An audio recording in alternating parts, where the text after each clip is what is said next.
నమస్తే మ్యామ్. నమస్తే మా.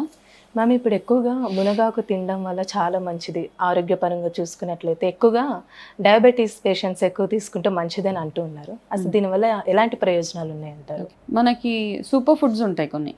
ఓకే, ఆ సూపర్ ఫుడ్స్లో మునగాకు ఒకటి, సూపర్ ఫ్రూట్లో మ్యాంగో సూపర్ ఫ్రూట్ అనమాట. అది సూపర్ లీఫ్ అయితే కనుక మునగ. ఈ మునగలో ఏమవుతుందంటే, సూపర్ ఫుడ్ ఎందుకన్నారంటే, మన భారతదేశంలో సూపర్ ఫుడ్స్ కొన్ని ఉన్నాయి, అందులో మునగ. ఆ మునగలో ఏముంటుందంటే ప్రతి ఒక్కటి అనమాట మనకి ఒక్కొక్క దాంట్లో ఇప్పుడు మామూలుగా బత్తాయిల్లో వాటిలో సి విటమిన్ ఉంటుంది, యాపిల్స్లో A vitamin and C vitamin ఉంటుంది, క్యారెట్స్లో ఒక పర్టికులర్ విటమిన్ బీటా కెరాటిన్ ఉంటుంది. ఇలా ఒక్కొక్క దాంట్లో ఒక్కొక్క విటమిన్ కానీ ఒక్కొక్క న్యూట్రియంట్ కానీ ఉంటుంది. అన్నీ కలిపి ఉన్నది ఒకటే మునగాకు అనమాట. కాబట్టి మునగాకు తినడం వల్ల హోల్సమ్ ఫుడ్ అంటాం దాన్ని. అన్నీ అందులో B vitamin, A vitamin, C vitamin, E vitamin, calcium, magnesium, ఇవన్నీ కలిసి ఉన్నది. కాబట్టి మునగాకు చాలా చాలా బెనిఫిషియల్ ఫర్ హెల్త్ అని అంటారు. అయితే ఎంత బెనిఫిట్ ఉన్నా మనం అన్నీ తినాలి. ఓకే, ఒక్కటే ఇప్పుడు మునగాకులు అన్నీ ఉన్నాయి కాబట్టి నేను ప్రతిరోజు మునగాకే తినేస్తూ ఉంటాను, ఎక్కువగా తింటూ ఉంటాను. ఒక లిమిట్ ఉంటుంది, రోజుకి ఒక 70 గ్రాముల వరకు మాత్రమే తినొచ్చు మనం. అంటే ఎక్కువ తీసుకోవడం లేమైనా? అఫ్కోర్స్ ఎక్కువ అతి దేనికి మంచిది కాదు. ఏదైనా కానీ టూ మచ్ టాక్సిటీ అంటాం మనం మామూలుగా. ఆ టాక్సిటీ పెరిగిపోయింది అనుకో, బాడీలో రియాక్షన్స్ వచ్చేస్తూ ఉంటాయి. అతిగా మునగాకు తీసుకుంటే కూడా కడుపులో నొప్పి, డయేరియా ఇట్లాంటివి వచ్చేస్తూ ఉంటాయి, హెడేక్ వచ్చేస్తూ ఉంటుంది. ఎందుకంటే అది high in iron, high in magnesium, అన్నిట్లో ఎక్కువ కాల్షియం అన్నీ ఉంటాయి. కాబట్టి దాని ఎంత లిమిటేషన్లో 70 గ్రాములు మ్యాక్సిమం వారంలో 2-3 సార్లు 70 గ్రాములు తీసుకుంటే సరిపోతుంది. ప్రతిరోజు ఒకవేళ ఎవరికైనా diabetes, of course very good for diabetic ఉన్న వాళ్ళకి చాలా చాలా బెనిఫిషియల్ అనమాట. అయితే డయాబెటీస్ పేషెంట్స్ దాన్ని డైరెక్ట్గా మునగాకు అఫ్కోర్స్ రసం కూడా తాగొచ్చు, కాకపోతే 1 or 2 స్పూన్స్ అంతే.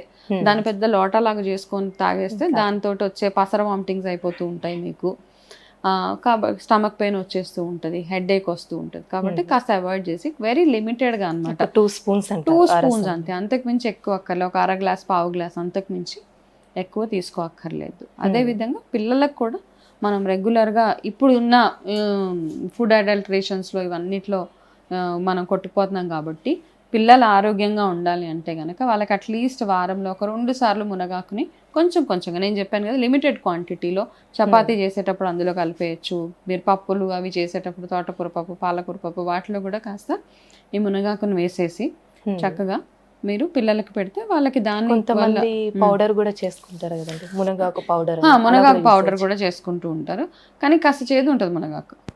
కాబట్టి ఆ పౌడర్ చేసుకున్నా మీరు ఆ పౌడర్ ఫామ్లో కూడా మీరు ఏదో రకంగా జ్యూసెస్లో అంతా కలుపుకొని తాగవచ్చు. కానీ ఏం చేసినా కానీ అన్ని రకాలుగా మీరు ఏదైతే మీ డైట్ ప్లేట్, మీ మీల్ ప్లేట్ ఏదైతే ఉంటుందో అందులో ప్రోబయాటిక్ దగ్గర నుంచి, విటమిన్ దగ్గర నుంచి, మినరల్ దగ్గర నుంచి అన్నీ ఉంటేనే అది హోల్సమ్ ఫుడ్. అంటే ఇప్పుడు మనం ప్రత్యేకించి ఓన్లీ మునగాకు గురించి మాట్లాడుకున్నాం కాబట్టి, మునగాకు ఇంకా పిల్లలకి పాలు ఇంటాలరెన్స్, లాక్టోస్ ఇంటాలరెన్స్ ఉన్న పిల్లలు ఉంటారు, పాలు తాగగానే వాళ్ళకి పొట్ట ఉబ్బిపోయినట్టు, పొట్ట నొప్పి వచ్చి ఇలా ఉంటుంది కదా, వాళ్ళకి మునగాకు పెట్టడం స్టార్ట్ చేస్తే వాళ్ళకి పాల ద్వారా వచ్చే పోషకాలు ఏవైతే ఉంటాయో అవి ఈ మునగాకు తోటి వాళ్ళకి వస్తాయి. కాబట్టి బాలింతలు లేదు, చిన్నపిల్లలు కొంతమందికి ఈ మధ్య ఎక్కువగా లాక్టోస్ ఇంటాలరెన్స్, పాలు తాగగానే కడుపులో నొప్పి, పొట్టు ఉబ్బిపోతూ ఉంటుంది, గ్యాస్ ఫార్మేషన్ అయిపోతూ ఉంటుంది.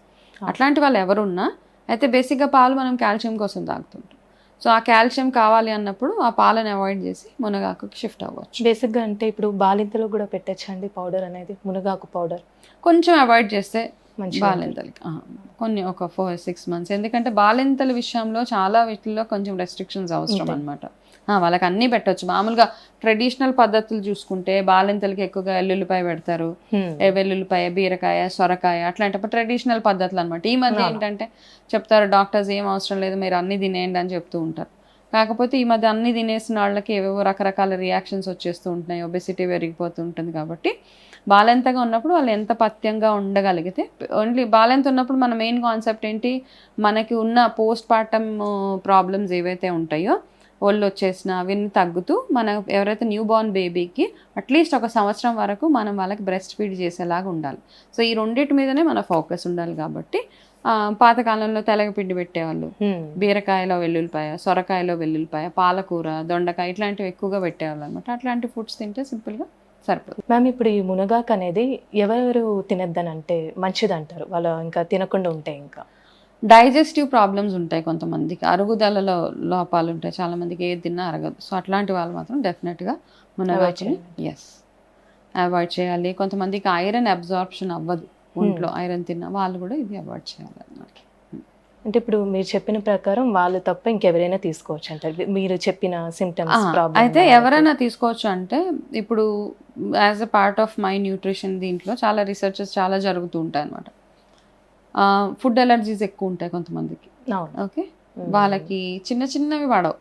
ఫుడ్ ఎలర్జీ ఉన్న వాళ్ళకి మనకు తెలీదు, వాళ్ళకి సడన్ గా దద్దుర్లు వచ్చేస్తూ ఉంటాయి. ఏ ఫుడ్ పడదా మనకు అర్థం కాదు. కొంతమందికి పసుపు పడదు, చాలా మందికి కుంకుమ పువ్వు పడదు, పసుపు పడదు, వంకాయ కూడా కొంతమంది, వంకాయ అయితే ఇంకా చాలా ఎక్స్ట్రీమ్ లెవెల్స్. వంకాయ చాలా మందికి పడదు, కాకపోతే అయ్యో ఇవి కూడా పడకుండా ఉంటాయి అనుకుంటాం. కొంతమందికి జామకాయ పడదు, బాదాం పడదు, గింజలు పడవు. అట్లా ఉన్న వాళ్ళు చాలా మంది ఉన్నారు అనమాట. ఫుడ్ ఎలర్జీ టెస్ట్స్ అన్ని చేస్తా ఉన్నారు, అందులో కానీ బయటపడదు మాకు. ఓకే ఇవి తింటే వీళ్ళకి ఇలాంటి పెద్ద పెద్ద దద్దుర్లు ఎలర్జీస్ వచ్చాయి. సో అట్లా ఎలర్జీ సిమ్టమ్స్ ఏమైనా ఉంటే మీకు ఇది తిన్నప్పుడు విపరీతంగా ఎలర్జీస్ వస్తున్నాయంటే మాత్రం జస్ట్ అవాయిడ్. చాలా చక్కగా తెలియజేశారు మ్యామ్, థ్యాంక్ యూ.